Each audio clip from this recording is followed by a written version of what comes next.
All right, good morning, everyone. I'm Keith Mays, a mayor of Sherwood, member of the LOC Board of Commissioners. Welcome to this morning's breakout session, Getting the Most Out of Your Constituent Engagement. Today's session is being sponsored by Johnson Controls. At this time, I'd like to invite David Nealis, our representative from Johnson Controls, to say a few words.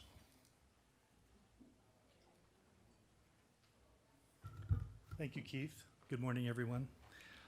As Keith said, my name is David Nellis. I represent a company called Johnson Controls, and we're really proud to be sponsoring this meaningful session with these very bright mayors in front of you. So a little background on our company. We help cities scale innovation, and we feel like this is best achieved by a multi-sector collaboration between public agencies and private organizations. It all starts really with a genuine goal, building public and private collaboration, adopting a mission-based plan, and perhaps really most importantly, and the subject perhaps of this presentation is getting citizens involved. So innovation really happens when multiple stakeholders collaborate around problems that no single entity can tackle alone. I want to thank you for your time, thank you for attending, and enjoy the session. Keith? Thank you, David, and thank you to Johnson Controls for your generous sponsorship and your ongoing partnership with the LOC and its member cities across the state. I'd like to now introduce today's speakers, Mayor George Endicott of Redmond, Mayor Beth Witowski of Dayton, Mayor Alex Johnson II of Albany, Mayor Lacey Beatty of Beaverton, and Mayor Tammy Kaufman of Gold Beach. Mayor? All right. Yeah, thank you very much, Keith.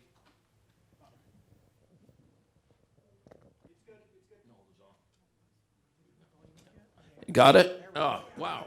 All right, good morning. Hope everybody had a good breakfast downstairs, did a little bit of networking. As you all know, that's a lot of what this is all about. And of course, this session this morning, getting the most out of your constituent engagement. So cities are the focal point of communications and responding to constituent concerns.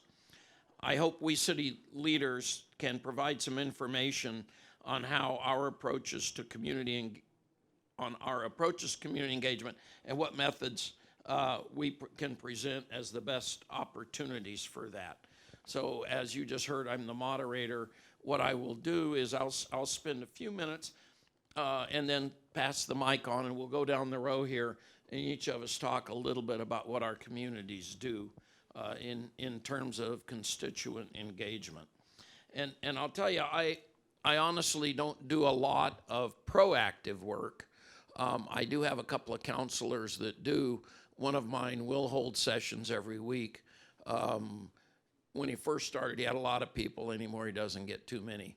But one of the things that we have really engaged in pretty heavily are town halls. We do those a lot with almost every project we have. I think a lot of you in the room probably have some big projects going on. We certainly do.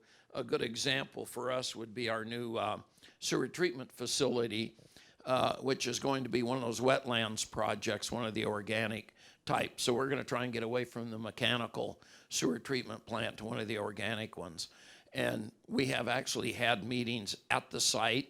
We've had 2 meetings, give people tours, have had some town halls in City Hall, and we continue to have frequent engagement with our community because this is a $70 million project, and that's a lot of money. It's huge. It's going to be wetlands. It's going to be trails. We hope it's going to be a nature preserve. So all of the above. So it's very important that all of the community understands what we're doing, especially a major shift from the way we used to do business to the way we're going to do business in the future. So with that, I'll pass it off to Beth. All right. So do you want me to just do a quick intro, or am I sharing my notes? Yeah. All right. I'm the mayor of Dayton, have been for just under a decade. One of our big challenges has been in actually getting messages out, but in trying to address that challenge, particularly with the dissolution of local papers, we realized that it may not have been a great thing to begin with because it was only communication and not engagement. And so trying to pursue more of an engagement model has really helped the city. So hopefully we can talk a little bit more about that later, but we've done that through a handful of mechanisms, including the establishment of a bilingual newsletter, including the creation of a City of Dayton app, creating a social media presence, and then trying to make sure that through each mechanism we have that we're as inclusive as possible, making sure that we hit residents both in town and because of the nature of where our city sits and how our community is structured, also trying to reach our rural residents that are not in the city because they are a part of the community. And so I will speak to that a little bit more later, I think. All right, here's Tammy. Thank you. I'm Tammy Kaufman. I'm from Gold Beach, Oregon. If you don't know where that is, it's on the southern Oregon coast, about 40 miles from the California border. We're on the famous Rogue River. Come visit us. I've been involved in city government since I was in my mid-20s, and I started out doing different things when I knew it all, and I've gone through to where now I know there's more that I don't know that I don't know. So it's been fun, and I really enjoy being involved, and I look forward to learning from my colleagues because we all have a little bit different lens, and I'm glad to see you here today. Good morning, I'm Lacey Beatty, the very lucky mayor of Beaverton. I feel instantly like I should tell you where we're located. I'm just kidding. We are next to a city no one talks about, and we're neighbors with Hillsborough. So we're smack in the metro region, and we face similar problems. We have a lot of unincorporated that surround us. People often feel like they live in the city when they don't. We had a shift of massive elections. All of my city councilors have served less than 2 years. Yeah, it's interesting, but the way we communicate has changed and evolved. And I do miss the local paper, but I think you had a good point. It's not necessarily like engagement, but there's so much that the paper doesn't see. And growing up as an elected official, I was elected when I was 30, the youngest to serve on our city council. I was trained that a media person was sitting in the front row. So you thought about what you were saying. You didn't like think out loud because what you would say would end up on the front page of the newspaper. And city councilors now don't have that check and balance, and having the community, the watchdog almost, to make sure what government is doing is great. I do miss that piece of it, but it does not replace engagement. But as a rather large city in a metro area, we have lots of ways that we engage with constituents. But I also think since I've been the mayor, I've really broadened what we see as constituents. You know, we had redistricting that happened this year. We got really hammered in redistricting because of our proximity to a larger city. So we had to spend a lot of this summer talking to our constituents at the state and federal level. We got a new congressional person as well. So I just want to encourage everyone in the room to not just think about constituents from the point of people that vote for you, but all of the people that it takes to make government happen. Wow. Follow that. Hi. Tell us where your city's located. So I am the mayor of Albany, Oregon, which is we call the gem of the Willamette Valley. There's a book about it. I'll get you one. But Albany is going through a kind of a change. We're coming from a city that has had stagnant growth for several years, and then they elected me mayor to change that. And so we're going through a rapid present growth period. Several thousand places to live are being built right now. We've looked at things like housing affordability, but to reach our constituents, what I do personally is I make sure that they know what I'm doing. I over-communicate. Every citizen in the city of Albany that has my business card has my personal cell phone number. Because of that, they reach out to me. Because of that, they visit with me. Because of that, they come directly to me and say, I like what you're doing. Why are you doing this? And so I've encouraged people to participate in our local government. There's several ways I've done that, and I did it on purpose because I wanted them to know they elected me to engage with them, to be interactive with them, and also be willing to talk to my city councilors and engage their city councilor. I personally use tokens for our carousel for children. I give every child I see, when I see them with their parents, have you taken your mother to the carousel lately? No. Would you like to? and I give them a token and a business card to my mom. Those parents reach out to me. They connect with me. We have coffee. Other thing is that we have neglected our schools. We have really neglected our young people because they're not participating or giving us information. So I work with the school, the GAP superintendent, Greater Albany Public School superintendent, and I visit the schools. And I talk about what it's like to be a city leader, what it's like to vote, what we do for a living, what we do in our roles as mayor and city councilors. And because of that, I have 14-year-olds sitting with their parents watching our city council meetings. Let that soak in. When a teacher walks up to me in a grocery store and says, my son and I watched the city council meeting last night, and it was fabulous. I love that. And so I'm looking for all kinds of ways to engage. One of the things that I do take a break with Mayor Alex. Every once in a while, every 3 to 5 weeks, I actually go to a local mom and pop restaurant, and I invite people, 30 of my best friends, to join me for lunch. And people are showing up. I do take a break with the mayor. We have coffees.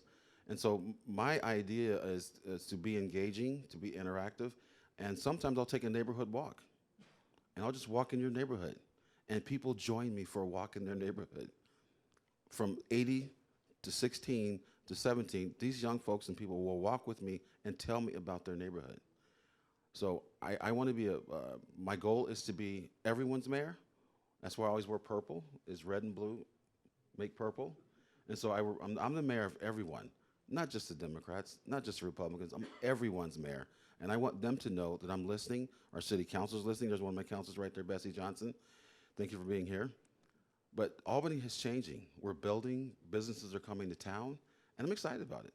And so anything that I can do to help other mayors, the mayors can help me, we'll leverage that and make it work for Albany. Thank you. I'll tell you what, I'm impressed. To get a 14-year-old to watch a city council meeting, that is no small feat, right?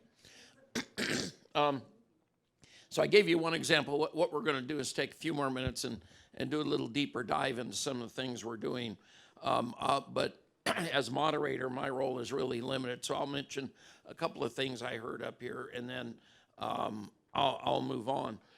When I first became mayor, that was 14 years ago, I formed what I like to call, Andrew Jackson's idea of a kitchen cabinet. And I had about 15 people that we met every week and would sit around the table, have breakfast, and talk about different ideas. And that was great. That lasted probably a year and a half. And the beauty of that was it helped me really put together a platform of where the city ought to go for the next several years. And that's not to say that the council wasn't engaged or staffed, but these were citizens, business owners, laborers, a lot of different cross-section of the community to try and get a lot of ideas on what I thought we should push for an agenda, and that worked for me very well. You'll be happy to know, I think, that our newspaper just restarted. The Redmond Spokesman was shut down through COVID, and they just came back on board. There is a reporter dedicated to the city, really nice young guy, and the thing I like about him is that he is unbiased, non-political, just the facts. And so that I will always talk to him because he will always give an honest assessment of what he sees. And of course, the city has a webpage, redmondoregon.gov. We have a Facebook presence. And the other thing I wanted to mention is our police, and they're quite engaged. They have their own Facebook page. They have a web page. They have numbers you can call to talk to an officer. And I'm quite proud of them actually being heavily engaged in the community on a personal basis. A couple of years ago, the high school graduation classes always pick a keynote from amongst the teachers. And a couple of years ago, they actually picked the resource officer for the school as their keynote. That's what a positive presence that our police are having in the schools. And the more they're there, the more they know, they can see the potential problems that are developing and work with the school, the counselors and others to try and stop any sort of, bad situation before it gets out of hand. So for those of you that don't have police in your schools, think about it. All right, with that, I'll pass it on. All right. Thank you. So I first want to kind of set up our challenge, especially being a small city where we're located. So with the dissolution of our local paper, we had the Dayton Tribune, everybody got it, and it had, maybe not really deep investigative reporting, but certainly updates on projects, community events, and the really important work of birthdays and anniversary parties. But losing that, it really changed. It really changed the culture because even though it wasn't maybe, we didn't have the deep dives, but it did make everybody feel connected and everybody felt like they had a little bit of information. They knew what was going on. And losing that was hard. We actually lost that, when I was a kid. And the challenge was that the go-to next became utility bill inserts. But there was nobody looking for their political news in their utility billing. And so very, very low readership, and virtually no engagement. The city looked at paid ads in nearby papers, but they're expensive, and so is subscriptions to the papers, so you're not going to hit a lot of your residents. The newspaper alternatives are also available only in English, and my city has almost 40% that identify as Hispanic. Not all of them solely Spanish-speaking. But maybe more than half of them are primarily Spanish speaking. So you're missing, maybe a quarter or more of the population in my city. And additionally, trying to invest in online development, particularly websites, doesn't hit everybody either because you have seniors who maybe are going to be less technology friendly. You're going to have folks who can't afford internet access. And quite frankly, in rural Oregon, you're going to have people whose internet is so slow they can't open their pages. Certainly not when there's things like videos and photos and the type of things that people actually want to see. So a lot of challenges. What Dayton did was essentially revamped all of the communication. We made sure that our priority was varying methods and messaging. So we got an app. And some of you from very small cities might think, that that's not attainable. It was only $5,000. The maintenance fees are really minimal. And so we have that app now in a city of 2,700 people. It is invaluable. It's some things I love about it is we can have push notifications.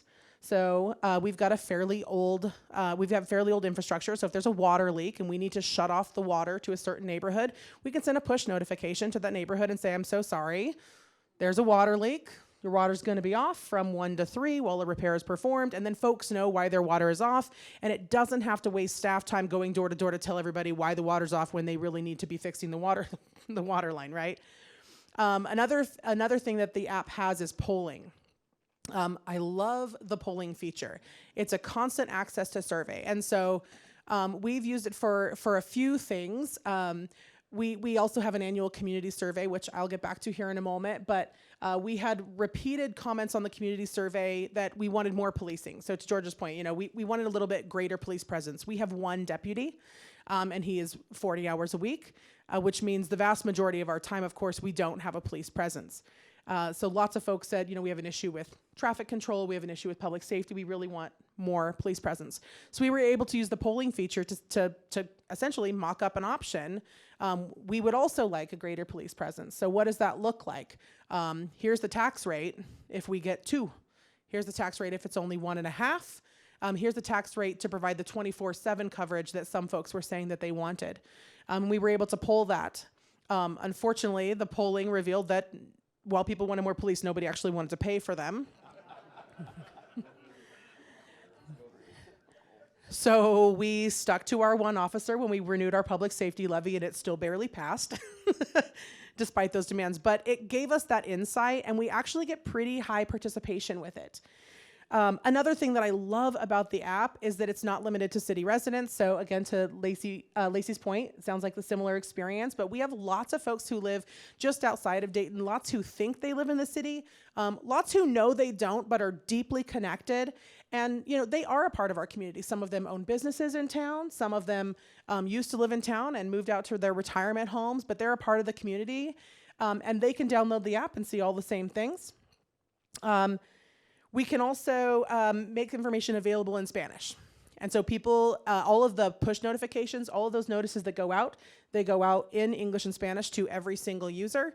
And part of that is just because we have a simple version of the app, but fancier versions of the app can target that so that Only Spanish-speaking households would get it in Spanish, that users could select that. And that's really helpful. It is very, very popular. We've had a really good download rate. We weren't sure we would, but even a lot of seniors have come in and they struggle with the internet, they struggle with the computer use, they don't want to go to the website, but they can put the app on their home screen and they can see when the little numbers pop up in the corner of it, and they can click on that and see when there's a cooling shelter available, or when there's a community event, or when there's a public safety or a project happening in their neighborhood. So it's incredible. We also developed our newsletter. And that's been really, really positive. We try to make sure that we mix it up with photos as well as information, including infographics. We also try to make sure that we have a little bit of the soft stuff. Sometimes we have a recipe of the month. Sometimes we feature someone's pet. We talk a lot about connections we've seen happening in the parks. But then we also make really critical information available, what progress we've made based on our goal setting sessions, or what the Public Works Department is focusing on in terms of whatever infrastructure project we have going on. And the other thing is that we worked really hard to build communication partnerships with other stakeholders. So our fire department has a little column. Our superintendent of schools has a little column. Our deputy actually writes a little something. And then several city staffers do as well. So they hear from Public Works, library, the mayor, so they get a lot. That's only quarterly, so it's not for pressing information. But one thing it does is what that old newspaper used to do, it makes everybody feel like they know what's going on.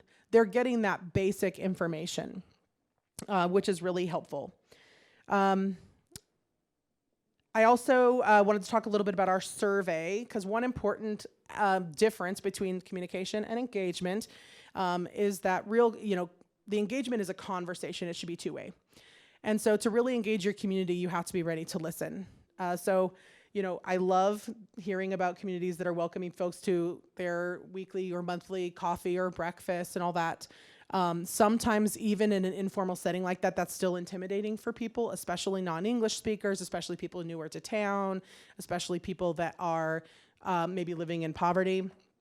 But some of those people might feel more comfortable just approaching you. So as simple as it sounds, one key component to engagement that I found really effective is to simply be highly accessible, visible at every event, approachable, so that if somebody comes to talk to you at the grocery store, even if I'm at and I have 3 young children, and when I take them to the grocery store, sometimes I'm about to throw someone against a shelf because we do not need 14 types of sugar cereal. But if somebody approaches me and says, but I really wanted to talk to you about the need for a stop sign on 6th Street, I still stop what I'm doing and I have that conversation. And that's really, really important, because local government, that's how we build trust. They need to know that they can speak to us, that they can come to us, that we will listen. And we have to take the time to do that, especially if they're taking the time to come to a meeting or approach you and being brave enough to initiate that conversation. Our survey we send out in December, and we collect information for about a month. And we push it in every other communication tool that we have. So we push it on the app, and we push it on the website, and we put paper copies in City Hall, and we put inserts in the bill. And we try really hard to get everybody to fill that survey out. And then we get maybe 15%. But that's not bad. That's not a bad ratio. And that survey is our biggest tool for that two-way conversation. And we let people rate the efficacy of our departments and programs and projects. We make it anonymous so they can kind of complain about us if they want to. We actually get far more compliments than complaints, though, which shocks me every single year. And what we do is we use all that information to inform our goal setting process, to make sure that we're spending their dollars where they most want them, and that we're addressing their most critical needs. The survey, again, is also available in Spanish and English, so we can get most of our community to hear their voices and make sure that they know that we care about them, that we're listening to them, that they're an important part of the process. That might be most of what I have. The last 2 points are just about, when you're looking at engagement and communication strategies, you want to make sure you set a goal. You want to make sure it's measurable and achievable, so that you can tell at the end of a year if you've done that or not. So that might be, we really want 18% of our residents to fill this survey out. So what do we need to do to get more participation? It might be we've got a planning commission seat available and we only get the same 1 or 2 people applying for this. We really want to get 10. Then you can look back at that and go, well, we really focused on recruiting for our committees and now our applications are up, so we know it was effective. So you want to set those goals so you can see if you're doing the right thing. And finally, don't be afraid to try something new. I wasn't sure how the app would go. It's been very successful. So go ahead and, and take a risk. Best case scenario, you're going to have something really successful, and worst case, you're going to have a great learning opportunity, and both are a benefit to your city. Thanks. Thanks, Beth. You're great. I'm going to stand up because I sit too much. I'm taking this from a little bit different angle. I started out really young. I was 26, and I actually would have started earlier, but I had to move into town first because I lived out of town. And I knew well enough about civics to know that you had to move into town before you could actually be involved. So I did get involved in the strategic planning, which they allowed people from outside the city limits to do that. But of course, I knew everything back then. And so I started on the budget committee and immediately was put on the city council. And then the city council got really contentious, so I did not run for election. And I got on the planning commission because that's an easy job, right? I did that for 11 years, and I learned some really valuable lessons, and that's what I want to share with you today. Because after you've engaged with people, as Mayor Wojtowski just shared with us, you want to make sure that they've been heard. And even though you heard them, they may not believe you. I had this really contentious planning commission meeting, and it was one of those rooms. It was full of 100 people, and Gold Beach population 20. Well, back then it was about 2,000. Now we're 2,300. 100 people is a lot, and so, about 2/3 of the people were absolutely opposed to this project, and most of them was because they didn't want it in their backyard. Also very common in planning, and so I had a habit of writing down the actual concerns. And then I would, because I was usually the one that made the motion, and I would write down, okay, they were worried about drainage. We're going to have the engineer work on the drainage, make sure our engineer agrees. And every little issue that we had findings for, put that in there. Everything was done. Great. We had a great decision. Everything went great. Took care of everybody's concerns.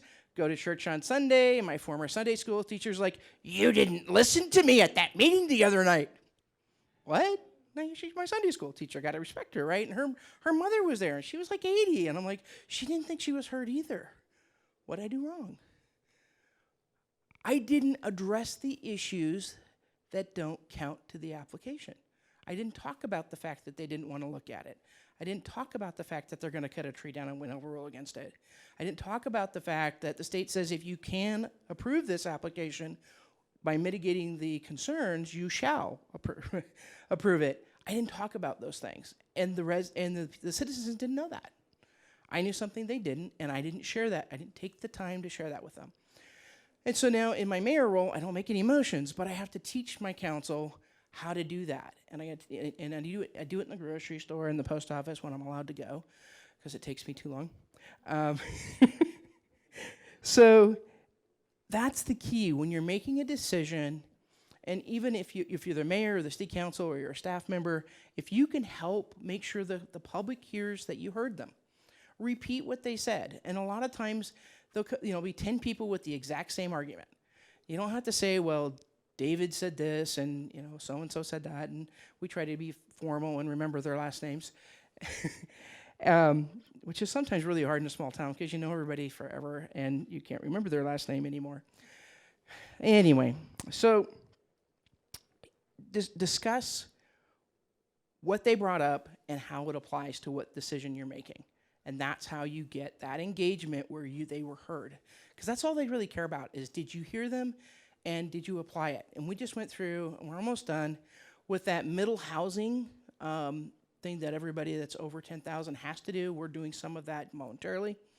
And we've had a couple constituents that were really concerned. We had one guy actually mail a letter to everybody, even people outside of the city limits, so we got a lot of engagement from that. So I kind of thank him for that.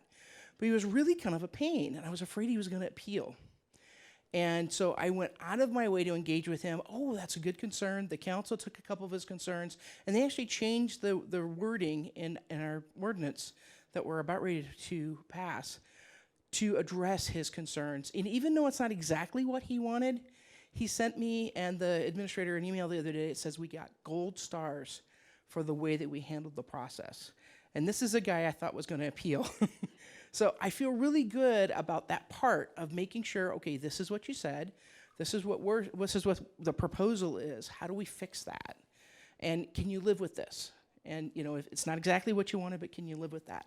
And then what we want our state legislature and our federal legislature to do, sit down and talk about it and make sure we can live with it on all sides. So that's what our constituents, I believe, wants from us.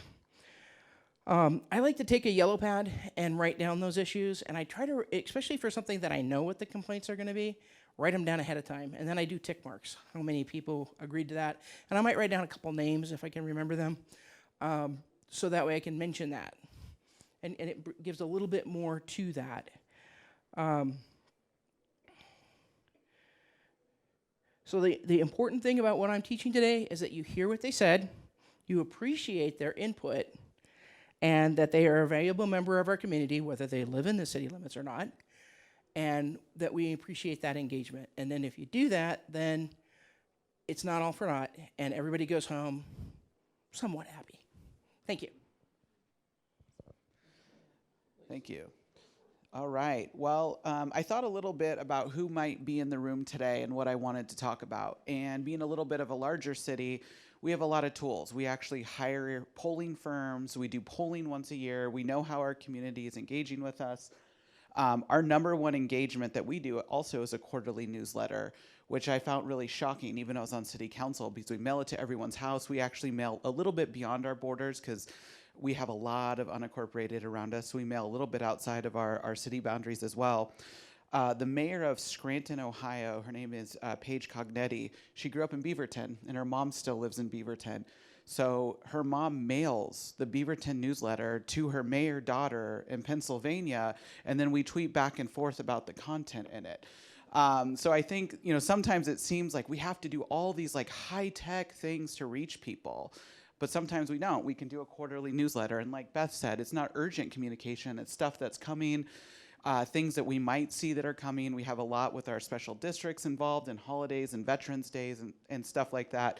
My 5-year-old daughter was staying the night with my mom and called me and had my picture was on the front page of it. My daughter thought I was a celebrity, so that was worth its weight in gold if my 5-year-old thinks it to be so. So, there's a lot, and we have a lot of staff that handle that, and you guys have staff that kind of do that engagement a little bit. I wanted to talk more about it from the elected official side.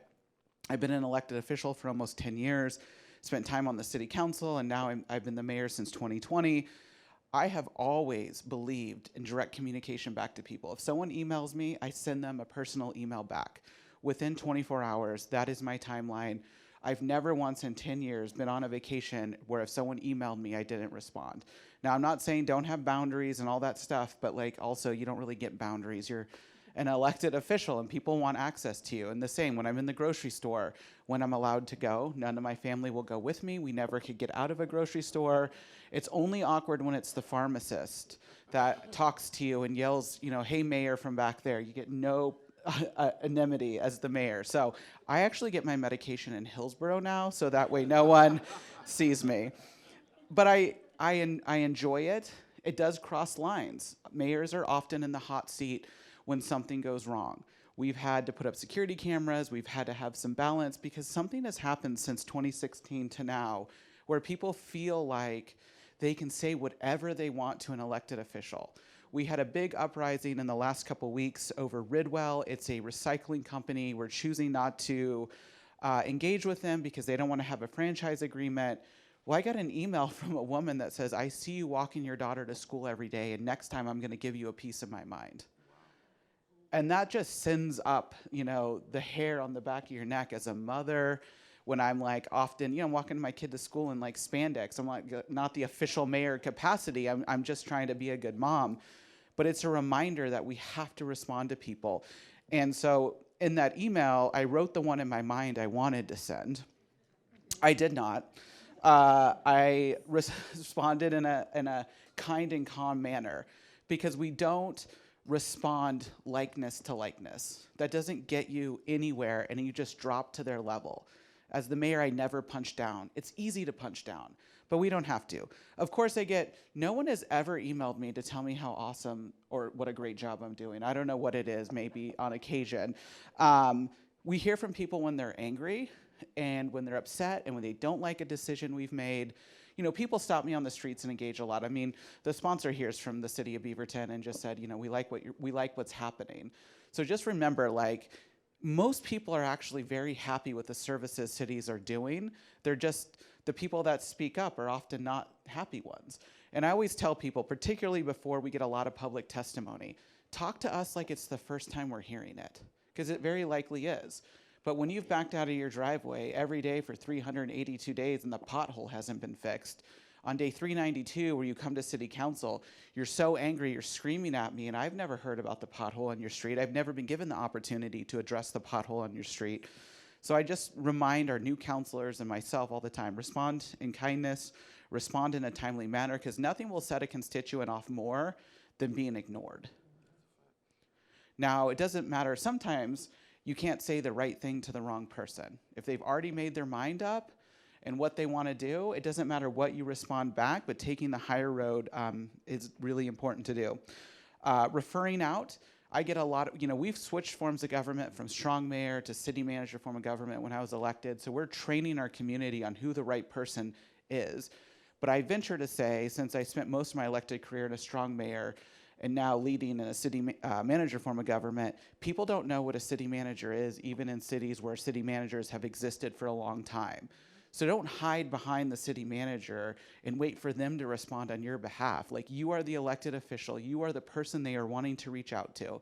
Now, I'm not saying put out a different message, but send personal messages back. Now, if it's a topic with a lot, every councilor wants to respond to, then you can have the city manager respond on that. But I also find that nothing ticks off a constituent more than them emailing you directly and them getting a canned staff response back. They feel unheard, they feel unseen, and then you're going to be the one to pay the piper for that later decision.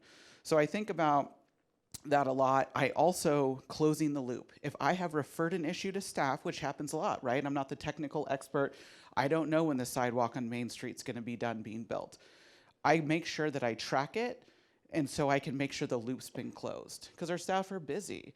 And I often will send an email back saying, hey, I'm referring you to this person, but I want to make sure 3 months from now that issue's been resolved. So I keep a personal tracker in an Excel spreadsheet just so I know that the issue's been closed out.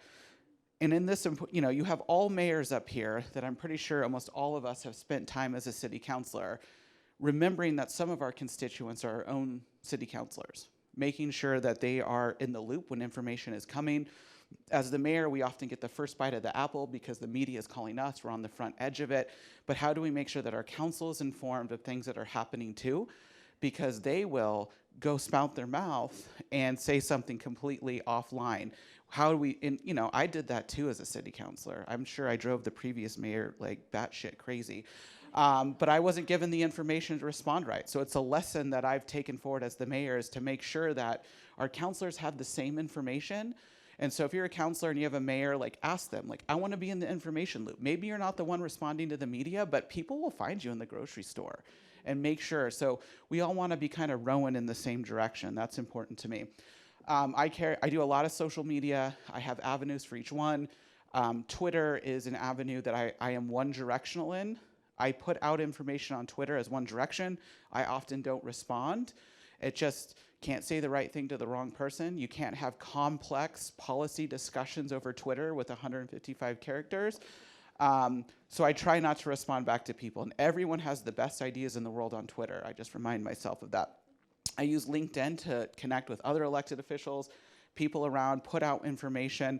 Again, it's a one-way communication to me. I have an official Facebook page, and I run Instagram because it's typically a younger audience. So there's a lot of ways to communicate with people. Find what's important to you, but don't start communicating and then stop, and then start communicating and then stop. You know what I mean? So if you only want to do Facebook, if you only want to do Twitter, if you don't want to do any of those, just find the avenue that works best.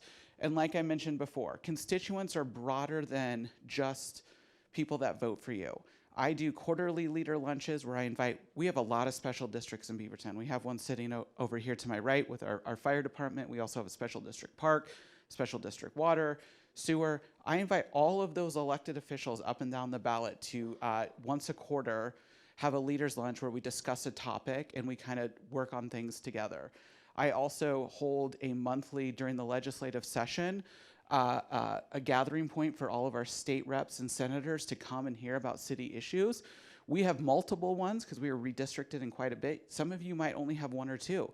Even if they don't share their party with you, make sure you're meeting with them on a regular basis. We cannot make things happen alone as a local elected official. Make sure you know your congressional person. Make sure you know those people. You want to be the person they call when they have a question about the city. So make yourself available. My last piece of advice is make a friend before you need a friend. Don't wait until there's a crisis moment to reach out to other elected officials or constituents around you. Thank you. So I listed a couple things earlier about some of the things that I do as the mayor of Albany, Oregon: community conversations, community coffee talks, community walks. I think that's really important. But one of the things we have done with our city manager, because as Mayor Lacey said, is that people don't understand what the city manager actually does. He is our chief executive officer. So we are, from a military perspective, if anybody's ever served, know a command structure, there's 6 city councilors and the mayor. We are the captain. We are the captains of the ship that's steering a certain direction. I am the captain of the captains. We give direction to staff, and he executes that mission for us, or that vision for us. So we've pushed him to do more outreach, more engagement with the city. So he does community conversations now at least once a month. Well, he'll go out with staff, planning department, fire department, and they will actually have conversations with community. And we go, but we don't participate other than answering questions. But it's his meeting with his executive leadership team to reach the community, and they work really well. Typically, we do them at lunchtime once. The next time is in the evening, so people that get off work can actually attend. So those have been really successful. We have one coming up next week. We also, whenever we do a plan for a section of the city, we actually have like right now we're working on East Albany Development Plan. There's actually a meeting tonight before the West Albany, South Albany game at a local restaurant, and people go out and join those conversations to find out what our plans are or our vision are for that community. And so we do a lot of those kinds of outreach, and people actually come. And it's nice when somebody sits down and says, I just moved here, and I see you're putting in a new road. What's going to be on that road? And we explain what we're looking for in that development. So people feel engaged in that respect. And people have reached out to me saying, are you going to be at the meeting tonight? I said, no, I wasn't planning to, but if you'd like to meet with me individually, we can do that. So those have been very successful for us. Has any mayor in here done the If I Were Mayor contest? So I see 4 or 5 hands. We did it for the first time ever in Albany. Oh my gosh. We had so much participation. Kids were upset that they didn't get their stuff in on time.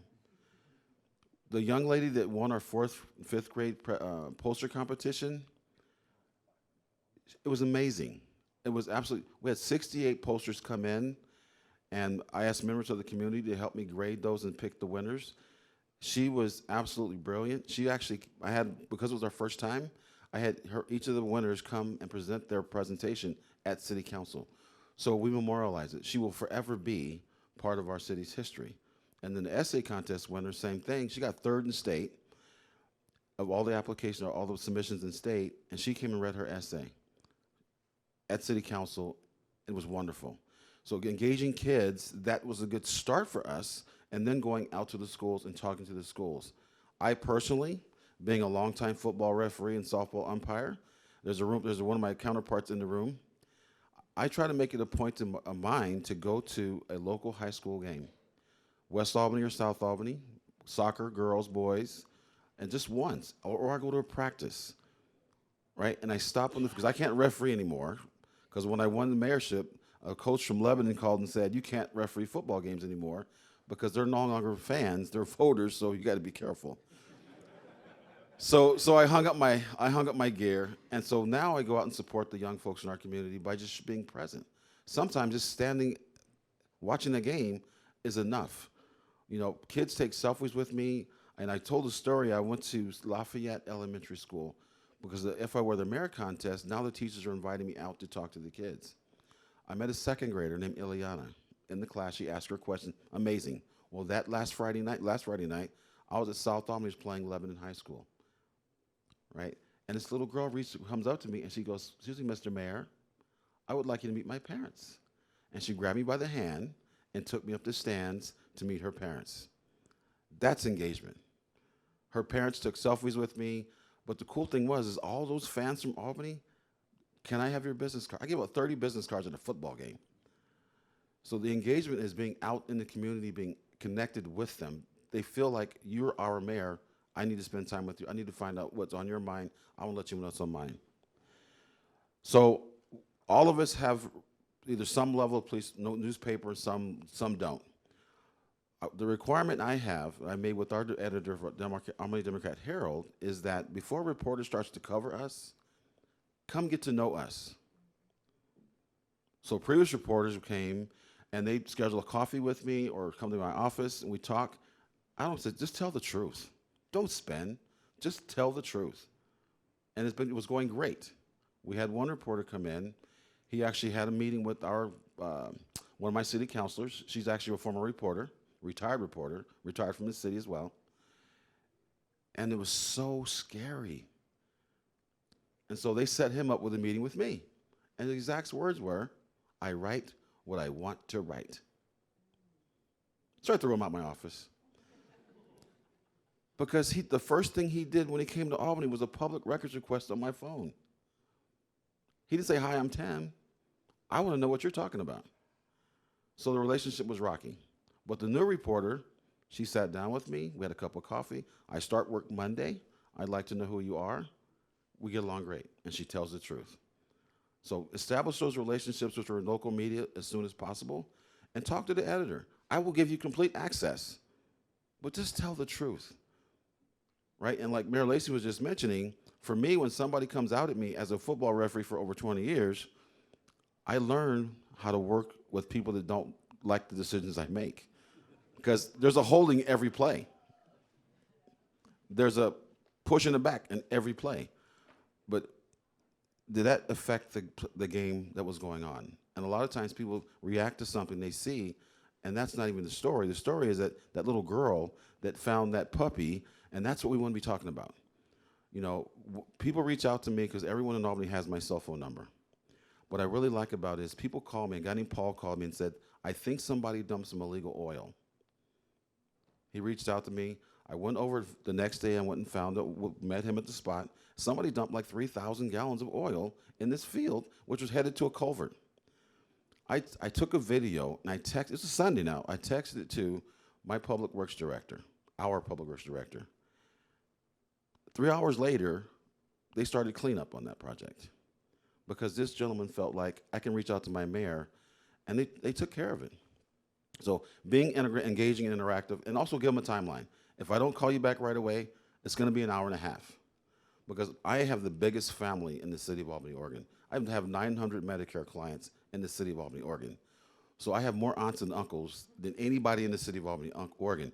But here's the deal. They tell me the truth. You really screwed that one up last night, Mayor. But when you have 10 people helping you pick perfume for your wife's Christmas present at Kohl's, it's an amazing experience. Because after the third one, my nose was done. So if I were the mayor contest, really important, please do it. The kids will get engaged. When you go talk to them at school, I let the high school seniors at South and West Albany know this. If every high school senior and junior that was registered to vote voted for one candidate, you could pick the next governor of the state. Think about that for a moment. So there's a lot of power that they're not using because nobody said it's okay to vote. 2020, I taught 400 high school seniors how to register to vote. I don't tell them how to vote, but actually went on Zoom and showed them how to vote, how to register to vote in the state of Oregon. Social media, Facebook, I'm all over Facebook. People reach out to me on Facebook. Our police department's on TikTok. One of our officers had 30 million views on TikTok. We don't have a problem hiring police officers. We do not. We're actually hiring ahead. We just hired a person on staff for mental health assistance. We also have a park ranger to help us with park cleanup and park maintenance as far as policing. Because of my activity and the activity of our city council, Clue Morning Radio, John Warren. Who knows John Warren, announcer, radio personality? He gave me a radio show. So every other 2 weeks, every Tuesday, we record an interview and he plays it on Wednesday morning. He doesn't charge the city at all. It's something they're doing because people are always asking, what is the city council working on? And I shared during those calls. Public safety-wise, our police department is doing a great job. The CALEA is certified. And so we share the accolades of our police department. Every department has problems, but my chief of police has done a really great job of outreach. Chief Harnden I say this and she doesn't get offended. My chief of police is 5'4", but to me, she's 7 feet tall. She's a giant in the community because she actually does public outreach herself. She will get out of her police car and talk to a group of kids. And because of those behaviors, other officers are doing more outreach and getting out their car, talking to kids and seniors and people just in the community. So we are making them part of our community because they are always on, right? So they're literally always on. But we need to be part of them as much as they are part of us. And so now the relationships are a lot better. I wave at my police officers. I'll stop and have coffee with them. Another thing about outreach is that our city council meetings are very efficient. I changed our meeting time from 7:15 to 6 o'clock, which brought up engagement and attendance. We live stream on Facebook. We use some of the PP money to upgrade our audio and our visual. And so we have people watching live stream on Facebook. We also have a permanent YouTube channel that people can go back and watch a meeting. And I get a lot of phone calls about the meetings because people are actually watching it. And 14-year-olds are watching our meetings. But I made a promise to this kid named Eli. He wrote me a card. Mayor Johnson, I'd like to meet you. So I called his dad, set up a time to meet with him. So whenever a child writes me a letter, I write them a personal note back and send it to that child. Because when a child reaches out to you, one, they're overcoming fear, a lot of fear. They're very nervous about what they're going to get back. So when Eli ran down the driveway and told his dad the mayor wrote me back, it was a great day for the city of Albany, Oregon. Like I said, I have a lot of family members in Albany, but I take my counselors with me when I go to a community independent or assisted living community. And they come with me, and I show them, we actually introduce them as their city councilors, because seniors vote. They really do. When election ballots drop on October 18th, by the 25th, every ballot from somebody over 65 will be in the mail. I can almost guarantee it. So I want them to know who their city councilors are. We have a lot of ways of connecting with folks, and I think the greatest thing is that people now feel that they can connect with their city council. And Councilor Johnson will tell you, people are reaching out to her that we had that normally don't do that. And so our meetings are less than 3 hours long, 3-minute time limit. But I want everyone to come to our meetings and have their voice heard every time. So, and we have to vote to go past 3 hours, and we've only done it 3 times. Budget meeting, fluoridation, and what was the other one? Was it a planning thing? We had a couple public hearings. But we're being more engaged with our community, and this is something you need to ask your staff. Why are we here? Why are you here? We're here to serve the citizens of Albany. And the atmosphere has changed. It's how may I help you instead of what do you want? You know, when I go into City Hall and I talk to staff, we joke about things. What are you working on today, Mayor? I don't know, whatever my wife tells me. And it's the truth. I have one of our staff members that grades my ties when I come into work, when I go to the office.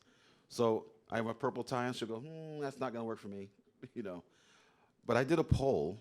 I wanted to buy 3 brand new ties. So I put 9 pictures on Facebook. Over 700 people chose ties for me. 700. I bought the top 3, right? And then we had a poll on which one should I wear to the next city council meeting. Over 600 people responded. So I wore that tie, and the lady sent me a message. I picked that tie for you. But people want to be involved with us. They want to know what we're thinking about. And as an elected official, as a city leader, just talk to them.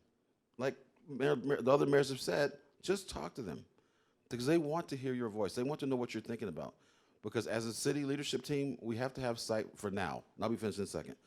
We have to have sight for now. Water has to run, toilets have to flush, lights have to come on, the roads have to be safe, the fire truck, they all have to get there on time. But we also have to have vision, like I mentioned earlier, for that next 20 years. Because that second grader is going to hold you accountable when they come back home from college and go, this is not like you said it was going to be. So we need to have sight. We also need to have vision. And always remember this, and I learned this as a football official, when a coach is yelling at you about a call, just remember it's not the stimulus, it's the response. Coach, I understand. We'll take a look at it, and I'll talk to the official. And that solves the problem for you. Thank you. Before I give this back to George, sorry. We're out of time. I know. I do want to just emphasize the mayor's point about involving youth.